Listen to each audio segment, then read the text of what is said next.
儿媳哈，你可不许在这里乱叫，今儿这个房你得赶紧让出来，不然小心我不客气扁你。公公咋回事这么大火气呢？这件事是这样的，爸，我这边突然需要8万块钱，你先借我一下，过段时间我肯定给你还上。儿子，你怎么突然要用钱啊？我现在没上班，也没有收入，手上也没现钱，我可是真没存款给你啊。爸，你和我妈平时在家消费也不多，每个月退休金加一起也有好大一笔呢。我结婚这些大事你们也没掏钱，这么些年你们应该也存了不少。现在我要买房，还差8万块钱付首付，你要是有的话就先借给我，回头我连本带利还给你。儿子，你结婚那会儿我没出钱，主要是看你当时有钱，毕竟我和你妈年纪大了，不能再工作挣钱，能省则省啊。你是我爸，我是你儿子，我结婚有困难你就一点责任都不想负吗？过去的事咱就别再提了。你看，我跟小娜结婚也有10多年了，一直都是租房住，为了能有个自己的小窝，恰好最近看中了一套好房子，可是我们手里缺点钱，只要你能借我8万块钱，我和你儿媳就能凑够首付买房子了。说实话吧，我和你妈是有点存款，但那是我们养老的钱，要是把这钱给你了，以后我们咋办呢？爸，我只是向你借钱，又不是砸你饭碗不还，我就借1年，我向你保证，1年期满了，我肯定会把钱还你，我可以给你写借条，利息翻倍都可以。你就别再瞎琢磨我了，我把钱借给你了，回头我要是有急事，急着用钱咋整？再说你那弟弟可还没结婚呢，他要是晓得我把钱给了你，铁定又得跟我闹别扭，到时候闹不停就是我这当父亲的不公道了。买房可是个大事，可不能太过着急，你们还年轻，现在就钱紧张，那就多存上几年呗，等够了再去买房也不迟。你也别老是惦记着我们那点钱了，我们也没啥钱，你都结婚好些年了，还想着从我们老两口手里搜刮油水，你是不是觉得挺有面子啊？爸，这些年我和我老婆也是勒紧裤腰带抠出来的，这不是买房还差点钱吗？正好你手头上有点钱，所以就想找你先借点钱了，或者你给我少拿点钱，5万也成，就1年过渡一下，1年后就还你。你也别再说啥了，我也老了，这点钱得留着，不然以后咋过日子啊？总而言之，我的钱是不会给你的，1分也别想，你就别想借钱的事了，想买房就自己掏钱。这些年我也没找你要过抚养费，我这做的算是够意思了。看到父亲都把话说到了这个份上，李伟也没法子再开口，只能无奈的离去。亲爱的，你去你爸妈那儿借到钱了没？媳妇啊，我跟他们说了咱们要买房的事情，可我爸说这钱得留着养老，还让咱们别惦记他们的钱，他们咋对我这么铁石心肠呢？咱们搞对象那会儿，他俩1毛不拔，还捞走了你的嫁妆和亲朋好友给的礼钱。话说人家爹妈都得关心子女的终身大事，不是买车就是买房，我对这些也没啥指望，现在就想跟他们借点钱，他们老是找借口推脱，明明身上有现金，却想着留给小儿子结婚用，他们这做法简直让我憋气。老公，你想开点，他们偏心也不是1天2天了，既然在你爹妈这儿借不来钱，那我还是回娘家借吧，瞅瞅我爸妈能不能给咱们凑点。老婆，岳父岳母他们平时就在家种地，而且小舅子也快谈婚论嫁了，得花很多钱，哪还有钱借给咱们？平时我们也没帮上忙，已经很对不住他们了，现在咋好意思找他们借钱呢？我弟现在工作挺好的，手里有点闲钱，我父母在家，平时也搞点手工活做，他们不需要咱们帮忙，你也别介意了。我妈要是知道咱们借钱是为了买房，肯定会想办法帮咱们的。对不起老婆，是我拖累了你，让你跟着我一起吃苦，你放心，以后我一定加倍努力工作，争取早日把钱还清。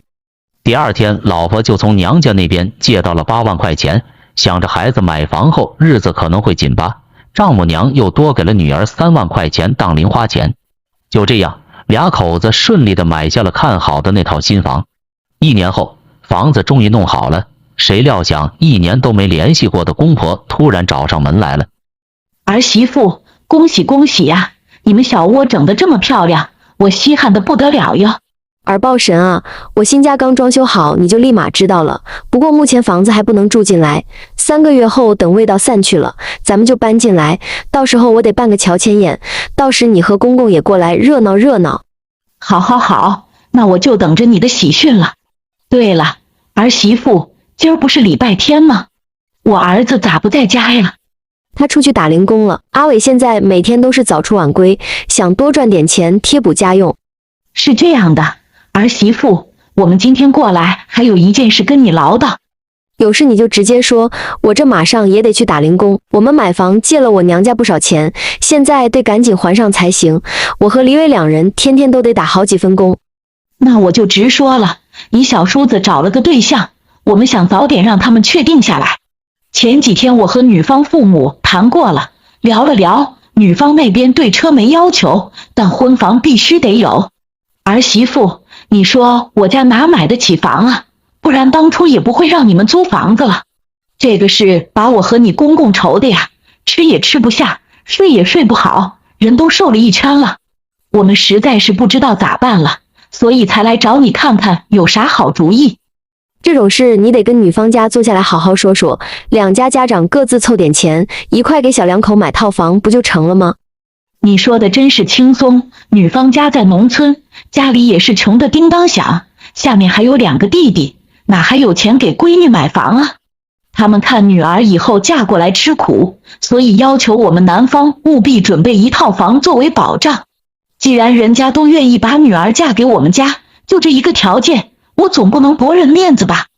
婆婆，既然实在是掏不出这笔钱来，那就跟女方直说了呗。反正结婚后大家都是使劲赚钱，也能买得了房子。你瞅瞅，我跟你儿子不就这么过来的吗？我们那会儿也是结婚后拼命挣钱，终于把房子买了下来，所以他们跟我们也一样能行。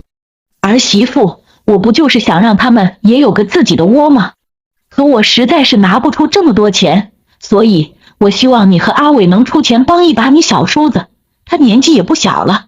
这次要是错过了，真的就不晓得啥时候能找上媳妇了。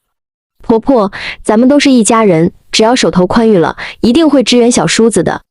可是等你们有闲钱了，黄花菜都凉了，他们得抓紧结婚啊！瞧你们现在的新房已经收拾好了，这不就是现成的婚房吗？这套房子给你小叔子当婚房再好不过了。儿媳妇，你可得舍得出力下，你跟阿伟结婚这么多年，住出租屋不也习惯了吗？回头再多住几年也没关系。你小叔子就不同了，他还没住过出租屋呢，现在他要操办婚礼，你得给他这个面子。这套房子就让给你小叔子吧，你们再累几年，回头买一套更气派的房子。公公，你就做你春秋大梦去吧。我和阿伟辛辛苦苦忙活了10年才买的新房，才刚布置完，人都没进去过，你就想让我把房子送给你那小儿子？你这真是太敢想了！我们自己存钱买的房子，凭啥送给你小儿子？让他舒舒服服享现成福气，你怎么还好意思让我们再过租房的日子？当初买这套房的时候，我老公提着礼赶去你家，你却1毛钱也不乐意带给。要是没我爸妈帮忙，这房子还真买不上。结果看我房子弄好了，就想捉住我的房子，门儿都没有。你那小儿子结婚，你跑前跑后的忙活，可当初我和阿伟结婚的时候，你却啥都没干，全靠我老公独自操持。你就像个看热闹的，吃饱喝足就走，还要拿走我的嫁妆和结婚的份子钱。这房子你既没掏钱也没出力，怎么还有脸上门跟我要房子？那个时候我也是没辙了，所以才没借你们的，你就体谅一下我们吧。